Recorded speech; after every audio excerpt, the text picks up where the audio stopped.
अस्सलाम वालेकुम dear students, ये हमारा लेक्चर नंबर 2 है उनके लिए जिनको बिल्कुल इंग्लिश नहीं आती।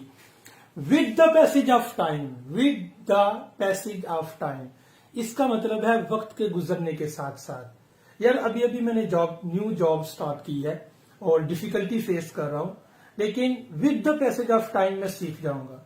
इस तरह आप इसको उर्दू में यूज कर सकते हैं, with the passage of time. ठीक है, डिफिकल्टी फेस करना, इसको हमने लेक्चर नंबर 1 में डिस्कस किया था।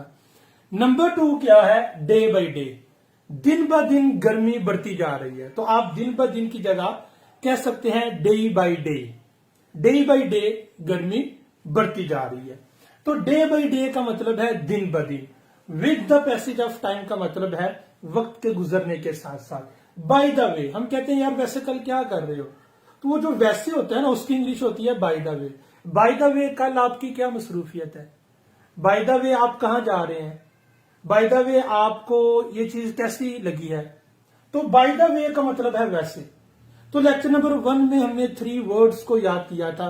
आज आपने इन 3 मुरक्कबात को याद कर लेना है, with the passage of time, day by day और बाय द वे। उम्मीद करता हूं आपको ये लेक्चर अच्छा लगा होगा। इसको दूसरे दोस्तों तक शेयर करें। अल्लाह हाफिज, अस्सलाम वालेकुम।